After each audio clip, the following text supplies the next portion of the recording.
지금 누가 있어요? 아무도 없네. 그럼 내가 들어가야지. 시어머니가 치매에 걸린 시아버지를 몰래 꼬집고 괴롭히는 장면이 CCTV에 고스란히 찍혔다. 평생을 함께 산 남편을 학대하는 장면. 이혼한 지 반년도 채 안 된 부부 사이에 벌어진 처참한 현실. 40살에 결혼한 나는 그런 끔찍한 현실을 목격하게 될 줄은 꿈에도 몰랐다. 그저 직장 회식 자리에서 만난 도경 오빠와 사랑에 빠졌을 뿐이었다. 평생 결혼은 내 인생에 없을 거라 생각했는데 말 그대로 집신도 제 짝이 있다더니 내 짝은 도경 오빠였다. 도경 오빠는 눈썹이 진하고 코가 오뚝한 데다 키도 크고 성격도 서글서글했다. 우리 둘 다 40을 훌쩍 넘긴 나이. 이제 시간 끌 여유도 없었다. 결혼을 전제로 만나는 건 당연했고 양가 부모님도 쌍수를 들고 환영했다. 지금 생각해보면 그때부터 불행의 씨앗은 싹트고 있었다. 아무것도 모른 채 행복에 겨워 웃던 그때로 돌아가고 싶다. 미소가 부드러운 시아버님을 처음 뵙던 날 가슴속에 따뜻함이 번졌다. 처음 보는 사람이라곤 믿기지 않을 만큼 편안한 느낌이었다. 안녕하세요, 아버님, 어머님. 처음 뵙겠습니다. 떨리는 목소리로 인사를 드리자 시아버님은 사람 좋은 웃음으로 나를 맞이해 주셨다. 아유, 어서 와요. 반가워요. 어른들을 처음 뵙는 자리는 을의 불편한 법인데 시아버님은 그런 불편함이 없도록 세심하게 배려해 주셨다. 무뚝뚝한 시어머님과는 대조적으로 시아버님의 인자함이 더욱 도드라져 보였다. 우리 도경이가 키만 컸지 영 할 줄 아는 게 없어요. 앞으로 야무진 성아가 잘 좀 챙겨줘요. 아니에요. 저도 많이 부족합니다. 오빠한테 많이 의지하고 있어요. 예쁘게 봐주셔서 감사합니다. 그래요. 지금부터 난 성아를 우리 며느리라고 생각할 테니까 자주 놀러와요. 네, 그럴게요, 아버님. 감사합니다.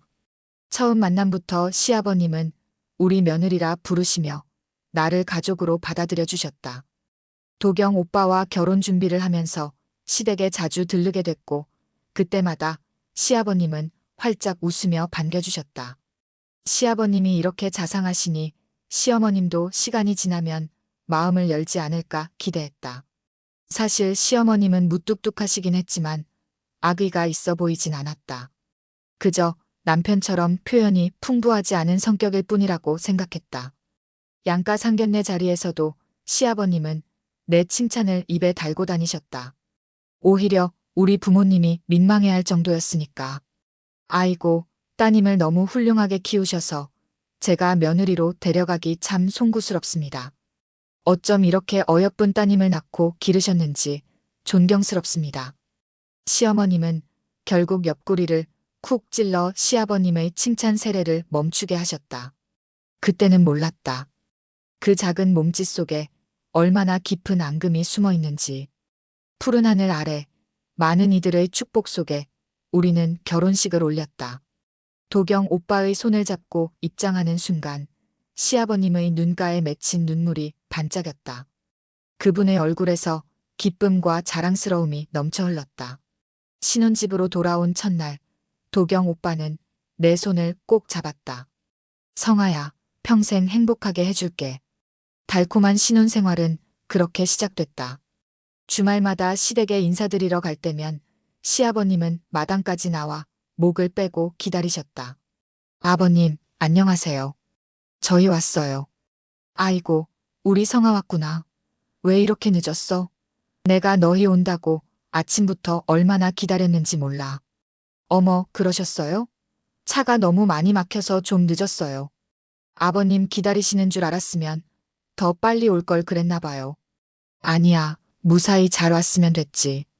어휴, 바람이 차다. 이러다 감기 걸릴라. 얼른 들어와라. 시아버님은 나를 보며 꼭 막내딸 같다면서 늘 챙겨주셨다.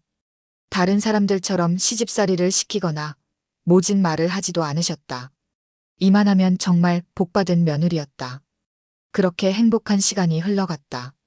하지만 우리 집에는 숨겨진 그림자가 있었다. 처음엔 전혀 눈치채지 못했다. 시부모님은 내가 있는 자리에선 웬만해선 다투지 않으셨으니까.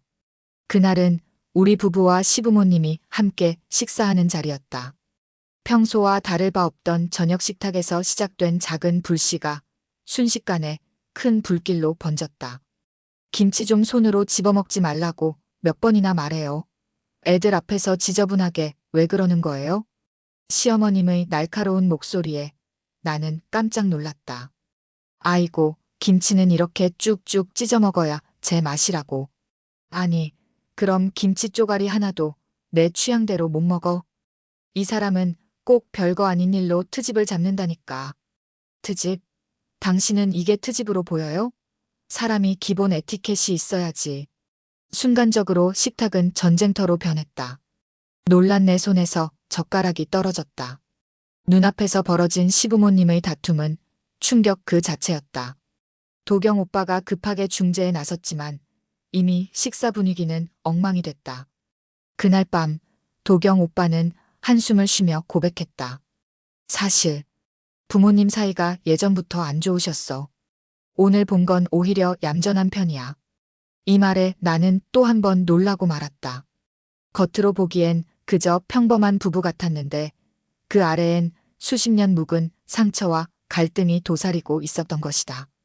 베일에 가려져 있던 시부모님의 과거가 서서히 모습을 드러내기 시작했다. 그날 밤 도경 오빠는 내가 알지 못했던 가족사를 들려주었다. 아버지가 젊었을 때 집 밖에서 바람을 피우셨어. 그것도 한 번이 아니라 여러 번. 엄마한테 들킨 후에도 도경 오빠의 말에 입이 다물어지지 않았다. 그토록 자상하고 다정한 시아버님이 그런 행동을 했다니 도저히 믿기지 않았다. 한 번은 정말 크게 터졌어. 아버지가 다른 여자와 살림까지 차려놓은 걸 엄마가 알게 됐거든. 그때부터 엄마는 아버지를 믿지 않으셨어. 평생 아버지가 조금이라도 마음에 안 드는 행동을 하면 그 일을 들먹이며 싸움이 나곤 했지. 그래서 우리 결혼식 직전까지도 크게 싸우고 난리도 아니었어. 도경 오빠는 고개를 절레절레 저었다. 억장이 무너지는 기분이었다. 저렇게 다정다감한 시아버님이 어떻게 그런 큰 상처를 줄 수 있었을까? 그리고 시어머님은 어떻게 그 아픔을 안고 살아오셨을까? 다음 날 시댁을 방문했을 때 시부모님을 바라보는 내 시선은 이전과 달라져 있었다. 두 분의 관계를 면밀히 관찰하게 됐다. 표면적으로는 평범해 보였지만 서로를 대하는 태도에서 미묘한 긴장감이 느껴졌다. 시어머님이 물을 따라주시면 시아버님은 별다른 감사 인사 없이 받아들었다. 시아버님이 농담을 건네도 시어머님은 미소 한 번 짓지 않았다. 이런 작은 순간들이 모여 보이지 않는 벽을 형성하고 있었다. 두 분이 이제는 과거 일은 다 흘려보내고 서로 의지하며 지내시면 좋을 텐데 내 바람과는 달리 시부모님의 관계는 점점 악화되어 갔다. 이제는 내가 있는 자리에서도 거리낌 없이 다투셨다. 당신이 매번 이런 식으로 나오니까 내가 이러는 거 아냐? 대체 언제까지 그 일을 들먹이고 살 건데? 내가 당신 때문에 얼마나 망신을 당했는지 알아? 온 동네 사람들이 날 어떻게 봤는지 생각해 봤어? 처음에는 그런 시부모님을 열심히 말렸다. 하지만 내가 간신히 떼어놓고 등을 돌리면 다시 싸우고 계셨다. 이것이 반복되자 나도 지쳐갔다. 그렇게 30년을 함께 살아온 두 분이 어떻게 이런 관계가 됐는지 이해하기 어려웠다. 저희 부부를 생각해서라도 좀 자제해 주세요. 내가 조심스럽게 말을 꺼내자 시어머님은 날카로운 눈빛으로 나를 보셨다. 내가 뭘 안다고 그래? 겉으로 보이는 게 다가 아니야. 그 양반이 나한테 어떤 짓을 했는지. 시어머님의 목소리에는 수십 년간 쌓인 원망이 묻어났다. 도경 오빠는 그저 한숨만 내쉬었다. 이미 수백 번은 들어온 이야기였을 테니까. 그 순간 깨달았다.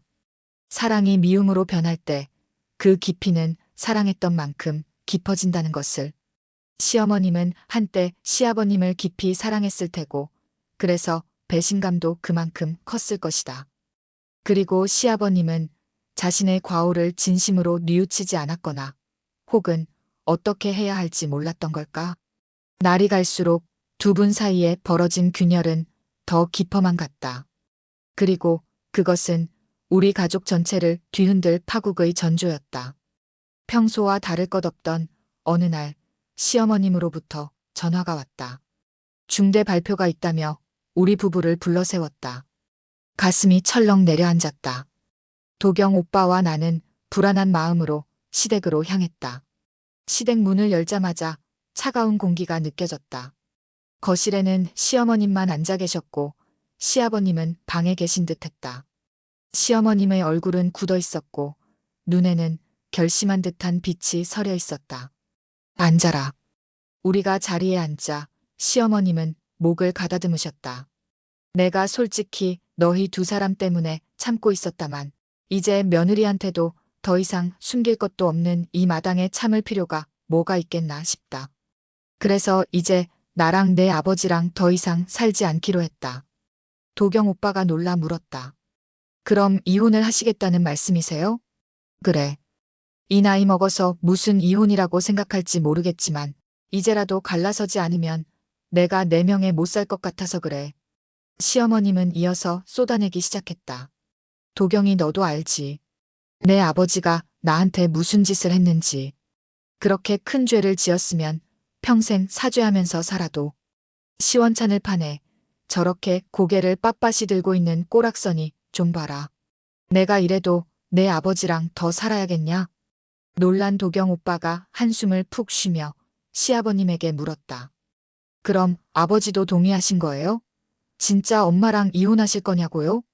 그제서야 시아버님이 방에서 나오셨다. 표정은 담담했지만 눈가에는 깊은 피로감이 서려 있었다. 내 엄마가 저렇게 펄펄 뛰는데 이혼하지 않고 배겨? 나도 이젠 지쳤다. 툭하면 수십 년 지난 캐캐 묵은 일을 매번 저렇게 들춰서 사람을 괴롭히는데 나도 이제 못 살겠다고. 차라리 내 엄마 소원대로 갈라서는 게 낫겠구나. 그러자 시어머님이 버럭 화를 내며 받아쳤다. 당신은 나랑 이혼하면 또 딴 살림 차려서 사시겠지? 그런 말년에 아주 팔자 펴고 좋겠구만. 그래, 아주 좋은 생각이네. 당신이랑 헤어지면 성격 사근사근한 여자 만나서 마음 편하게 살아야겠어. 그래요, 잘 살아보시든가. 누가 신경이나 쓴대? 그 버릇 평생 못 고치지. 지 버릇게 못 준다더니 참나. 두 분이 씩씩거리며 서로를 헐뜯는 모습을 보며 나는 그저 망연자실할 수밖에 없었다. 도경 오빠는 이미 포기한 듯했다. 차라리 따로 사시는 게 두 분을 위해서 나은 일일 것 같아요. 그렇게 우리 가족은 파국을 맞았다. 얼마 후 시부모님은 정말로 이혼 서류에 도장을 찍으셨다. 재산 분할은 정확히 반으로 나눴고 시아버님이 받고 계신 연금도 절반씩 나누어 쓰기로 했다. 본가에는 시어머님이 남고 시아버님은 오피스텔을 얻어나가 살기로 하셨다. 결혼 1년 만에 시부모님의 이혼을 지켜보는 내 마음은 씁쓸했다. 한때는 서로를 사랑했을 두 사람이 이렇게 끝을 맺다니. 시아버님의 과거 실수가 낳은 상처는 시어머님 마음에 너무 깊게 자리 잡았고 결국 그것이 두 사람의 관계를 완전히 무너뜨리고 말았다. 만약 시아버님이 진심으로 잘못을 뉘우치고 시어머님의 마음을 풀어드렸다면 어땠을까? 시어머님이 용서할 수 있었다면 이런 사태까지 이르지 않았을지도 모른다. 하지만 이미 엎질러진 물이었다. 두 분은 각자의 길을 걸어가기로 했고 우리는 그저 지켜볼 수밖에 없었다. 이혼 후 우리 부부의 생활은 급격히 변했다. 명절이나 집안 행사가 있을 때마다 두 분을 따로 챙겨야 했고 양쪽 모두를 살펴야 했다. 특히 나는 시아버님이 더 걱정됐다. 시어머님은 혼자서도 잘 지내실 것 같았지만 시아버님은 왠지 끼니도 제대로 못 챙겨 드실 것 같아 마음이 쓰였다. 도경 오빠도 내 생각에 동의했다. 우리는 번갈아 시아버님을 찾아뵙기 시작했다. 처음엔 일주일에 한 번 정도였다가 점점 더 자주 찾아뵙게 됐다. 시아버님이 사는 작은 오피스텔은 언제나 조용했다. 문을 열고 들어가면 텔레비전 소리만 간간히 들릴 뿐 인기척이 거의 없었다. 냉장고를 열어보면 늘 텅 비어 있었다. 반찬통 몇 개와 김치, 그리고 소주 한 병이 전부였다. 아버님, 제가 반찬 좀 가져왔어요. 냉장고에 넣어드릴게요. 아이고, 우리 성아가 또 왔구나. 괜히 나 때문에 고생이 참 많구나. 괜찮아요, 아버님. 제가 해드리고 싶어서 하는 거예요. 시아버님의 표정은 늘 쓸쓸해 보였다. 평생을 함께한 부인과 갑자기 이별하고 좁은 오피스텔에서 혼자 지내는 건 분명 쉽지 않을 터였다. 나는 최대한 밝은 목소리로 이야기하려 노력했다. 아버님, 오늘은 제가 김치찌개 끓여드릴게요. 도경 오빠가 퇴근하면 같이 저녁 먹으러 올 거예요. 작은 부엌에서 음식을 준비하며 나는 문득 시어머님이 궁금해졌다. 그분은 어떻게 지내고 계실까? 전화라도 드려볼까 싶었지만 괜히 내가 시아버님 편인 것처럼 오해받을까 망설여졌다. 도경 오빠가 퇴근하고 시아버님 집에 도착했을 때 세 사람이 둘러앉아 식사하는 모습은 어딘가 어색했다. 시아버님은 식사 내내 도경 오빠에게 회사 이야기를 물으셨고 나에게는 칭찬을 아끼지 않으셨다. 우리 며느리 솜씨가 어찌나 좋은지 내가 복이 참 많아. 맛있게 잘 먹었다. 그러면서도 시아버님의 눈빛에는 깊은 외로움이 서려 있었다. 식사를 마치고 설거지를 하는 동안 도경 오빠는 시아버님과 거실에서 이야기를 나눴다. 그들의 대화 소리가 부엌까지 들려왔다. 아버지, 괜찮으세요? 정말로 이렇게 혼자 지내는 게 편하세요? 그럼 어떻게 하겠니? 내 어머니가 원하는 대로 해야지. 내가 평생 잘못한 일인데. 이제 와서 어쩌겠어. 시아버님의 목소리에는 체념이 묻어 있었다. 그렇게 몇 달이 흘러갔다. 주말마다 시아버님 집을 찾아 청소도 해드리고 반찬도 준비해드렸다. 시어머님께도 가끔 연락드렸지만 그분은 늘 바쁘다며 짧게 통화를 끝내셨다. 그러던 어느 날 시아버님이 전화를 받지 않으셨다. 평소 같으면 3번만 울리면 받으셨는데 이상하게 여겨 도경 오빠와 함께 급히 시아버님 집으로 향했다. 도어락을 열고 들어가자 시아버님은 텔레비전을 보고 계셨다. 하지만 뭔가 달랐다. 아버님, 전화 안 받으셔서 걱정했어요. 시아버님은 우리를 보시더니 잠시 멍한 표정을 지으셨다. 아, 전화가 왔었나? 미안하구나. 내가 요즘 깜빡깜빡해. 그때는 단순히 나이 때문이라고 생각했다. 하지만 그날 이후로 시아버님의 작은 이상 행동들이 눈에 띄기 시작했다. 차 키를 찾지 못해 헤매시거나 방금 한 이야기를 잊어버리시거나 가끔은 도경 오빠의 이름을 떠올리지 못하셨다. 처음에는 그저 스트레스 때문이라고 여겼다. 하지만 무언가 더 심각한 문제가 숨어 있는 건 아닐까? 그 의심은 점점 더 커져갔다. 시아버님의 이상 행동이 계속되자 더 이상 미룰 수 없었다. 도경 오빠와 상의한 후 우리는 시아버님을 모시고 병원에 가기로 결정했다. 아버님, 오늘 같이 병원에 가보실래요? 요즘 기억력이 안 좋으신 것 같아서요. 병원? 내가 왜? 난 멀쩡한데. 시아버님은 완강히 거부하셨지만 도경 오빠가 간곡히 설득한 끝에 마지못해 동의하셨다. 대학병원 신경과에 도착해 여러 검사를 받는 동안 내 가슴은 쿵쾅거렸다. 제발 큰 문제가 아니기를, 그저 나이 때문이기를 바랐다. 검사 결과가 나오기를 기다리는 시간이 너무 길게 느껴졌다. 의사 선생님이 결과지를 들고 상담실로 우리를 불렀을 때 표정이 무거웠다. 검사 결과를 말씀드리자면 아버님께서 초기 치매 증상을 보이고 계십니다. 특히 알츠하이머형 치매로 진단됩니다. 그 순간 세상이 무너지는 기분이었다. 도경 오빠의 얼굴이 하얗게 변했다. 치료 방법은 없나요? 완치는 어렵습니다. 현재로서는 증상의 진행을 늦추는 약물 치료가 최선입니다. 초기에 발견하셨으니 적절한 관리와 치료로 진행 속도를 늦출 수 있을 겁니다. 의사는 입원보다는 가족들의 보살핌이 중요하다며 집에서 돌보는 것을 권장했다. 그날 이후 우리 부부는 시아버님을 도경 오빠의 오피스텔로 모셔와 함께 살기로 했다. 일과 간병을 병행하기 위해 간병인도 고용했다. 도경 오빠는 시어머님께도 이 사실을 알려야 한다고 했다. 이혼했다고 해도 평생을 함께한 남편이니 알 권리가 있다는 거였다. 엄마, 놀라지 말고 들어요. 실은 아버지가 치매에 걸리셨어요. 급성 치매요. 그래요? 약도 없고 답도 없다네. 일단 지금은 우리 집에서 모시고 있어요. 엄마도 아셔야 할 것 같아서 말씀드리는 거예요. 시어머님은 잠시 말문이 막힌 듯 했다. 그러더니 긴 한숨과 함께 날선 반응을 보이셨다. 그럼 그렇지. 내 속을 그렇게 썩이더니 결국 그런 꼴이 되고 만 거지. 치매에 걸렸으면 여태껏 자기가 잘못한 건 싹 다 잊어먹고 말 테니 반성은 어림도 없겠구나. 하여간 끝까지 사람 속을 타게 만들지. 시어머님의 한탄 섞인 말에는 여러 감정이 뒤섞여 있었다. 그래도 이제 그만 시아버님을 용서해달라고 말하고 싶었지만 나도 그분의 아픔을 이해하기에 차마 입 밖에 낼 수 없었다. 몇 달이 흘렀다. 시아버님의 상태는 점점 더 나빠져 갔다. 우리를 알아보지 못하는 날도 많아졌다. 아버님, 저예요.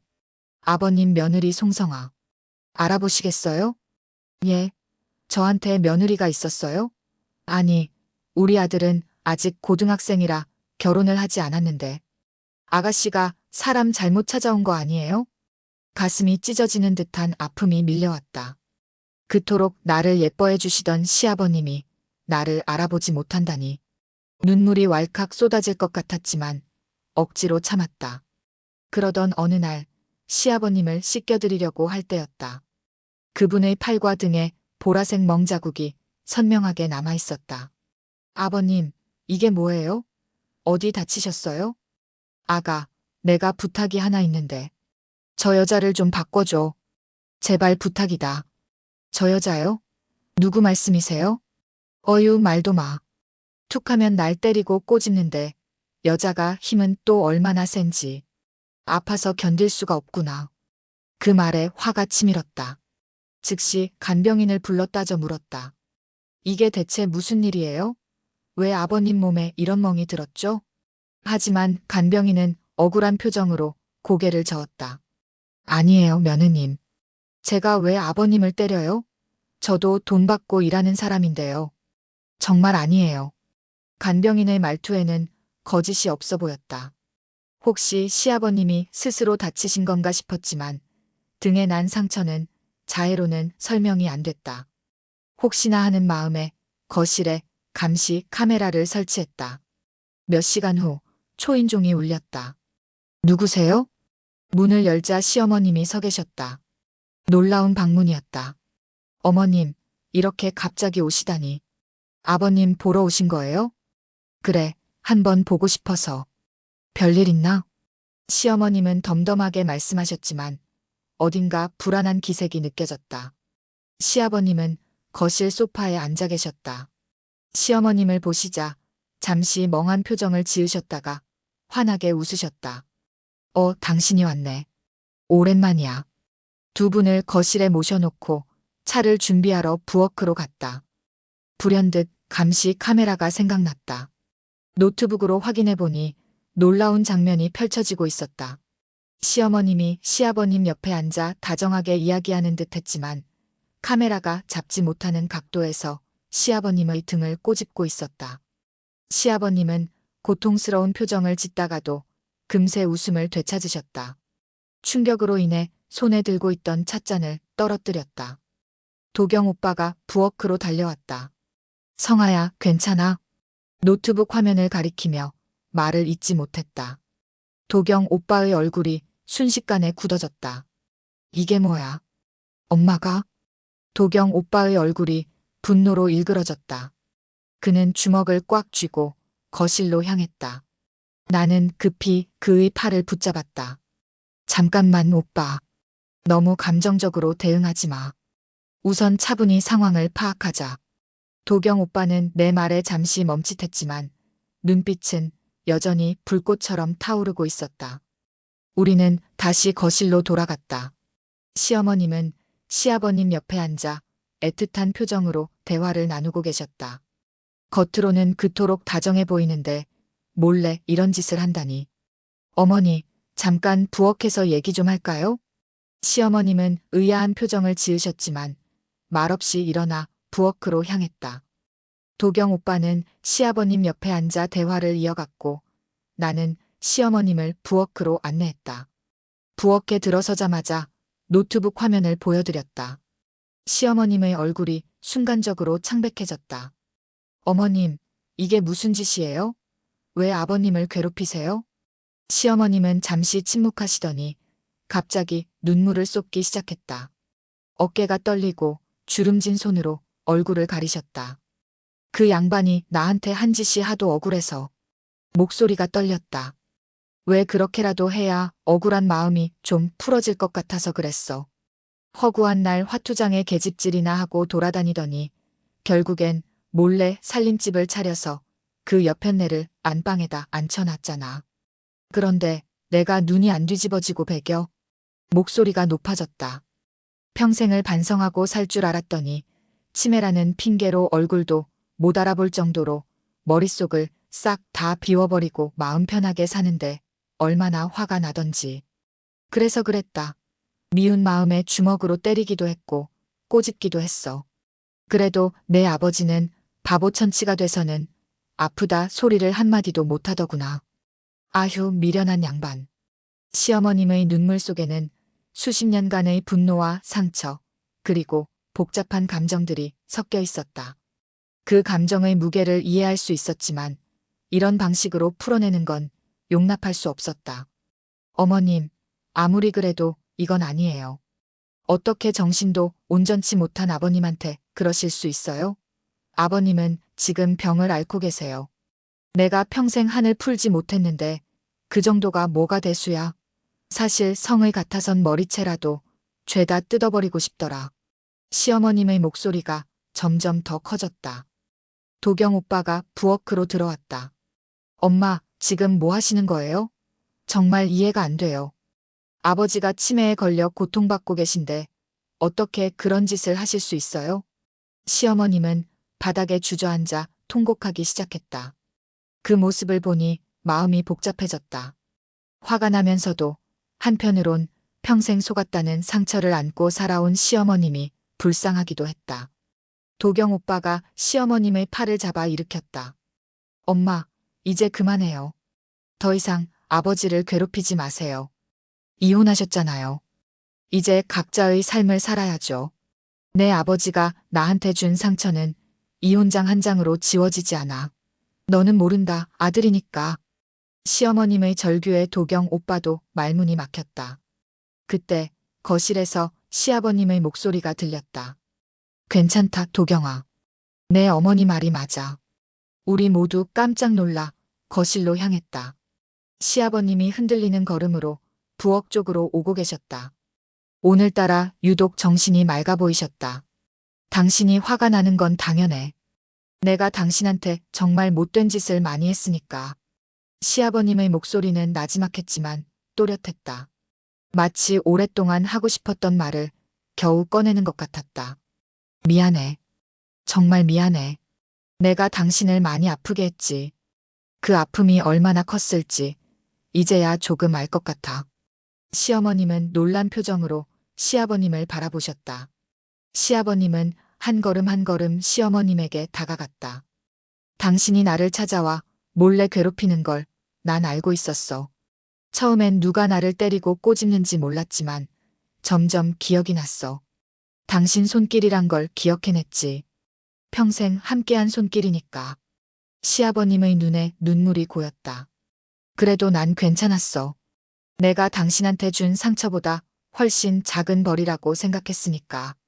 당신 마음이 조금이라도 풀렸으면 좋겠다고 생각했어. 시어머님이 흐느끼기 시작했다. 미안해. 진심으로 미안해. 내가 당신을 배신하고 상처 주고 평생 괴롭게 했어. 이제 와서 이런 말이 무슨 소용이 있겠냐마는. 그래도 꼭 하고 싶었어. 죽기 전에 꼭 당신한테 사과하고 싶었어. 시아버님의 떨리는 손이 시어머님의 손을 향해 뻗어갔다. 시어머님은 잠시 망설이다가 그 손을 잡았다. 두 노인의 주름진 손이 겹쳐지는 순간 마치 시간이 거꾸로 흐르는 것 같았다. 바보 같은 양반. 이제 와서 무슨. 시어머님의 목소리가 떨렸다. 그 단단했던 분노의 껍질이 서서히 녹아내리는 게 보였다. 나도 미안해. 당신이 아픈데 그런 짓을 해서. 도경 오빠와 나는 그 자리를 조용히 빠져나왔다. 이건 오직 두 분만의 시간이었다. 거실 소파에 앉아 멀리서 두 분을 지켜보았다. 시아버님과 시어머님은 부엌에서 오랫동안 대화를 나누셨다. 때로는 눈물을 흘리고 때로는 손을 잡고 마치 수십 년 전으로 돌아간 듯했다. 1시간쯤 지났을까 두 분이 함께 거실로 나오셨다. 시어머님의 얼굴에는 이전에 볼 수 없었던 평온함이 깃들어 있었다. 도경아, 성아야. 내가 잘못했다. 너희한테도 미안하구나. 시어머님은 그렇게 말씀하시고는 짐을 챙겨 일어나셨다. 어머님, 오늘 밤은 여기서 주무시는 게 어떨까요? 아버님도 분명 좋아하실 거예요. 내 제안에 시어머님은 잠시 망설이셨지만 시아버님이 환하게 웃으며 고개를 끄덕이자 마침내 동의하셨다. 그날 밤 오랜만에 우리 가족은 함께 저녁을 먹었다. 시아버님은 여전히 가끔 혼란스러워 하셨지만 시어머님을 바라보는 눈빛만큼은 사랑으로 가득했다. 그날 이후 시어머님은 자주 우리 집을 방문하셨다. 시아버님의 상태는 크게 나아지진 않았지만 시어머님이 옆에 계실 때면 유독 정신이 맑아지는 것 같았다. 치매라는 병이 모든 기억을 앗아갔지만 시어머님에 대한 사랑만큼은 지우지 못했던 걸까. 얼마 후 시아버님은 평화롭게 눈을 감으셨다. 시어머님은 장례식 내내 시아버님 곁을 지키셨고 눈물을 멈추지 못하셨다. 장례를 마치고 집으로 돌아오는 길 시어머님이 내 손을 꼭 잡으셨다. 성아야, 고맙다. 내가 아니었으면 난 평생 미움 속에서 살았을 거야. 내 덕분에 마지막으로 용서하고 용서받을 수 있었다. 사람 사이의 관계는 참 복잡하다. 사랑했기에 더 깊이 미워할 수 있고 미워했기에 더 간절히 용서를 바랄 수 있다. 시부모님의 이야기는 나에게 깊은 울림을 주었다. 우리 모두는 완벽하지 않은 존재이며 누구나 실수를 하고 상처를 준다. 하지만 진심 어린 사과와 용서가 있다면 그 어떤 깊은 상처도 아물 수 있다는 것을. 시아버님은 떠나셨지만 그분이 남긴 교훈은 우리 가족의 마음속에 깊이 새겨졌다. 도경 오빠와 나는 서로에게 더 솔직해지기로 약속했다. 작은 갈등이 큰 상처가 되기 전에 항상 마음을 열고 대화하기로 했다. 그리고 무엇보다 용서의 힘을 믿기로 했다. 용서는 상대방을 위한 것이 아니라 자신의 마음을 자유롭게 하는 길이라는 것을. 시어머님은 수십 년간의 분노를 내려놓고 마침내 평온을 찾으셨다. 그것이야말로 진정한 승리였다. 이제 시어머님은 우리와 함께 살고 계신다.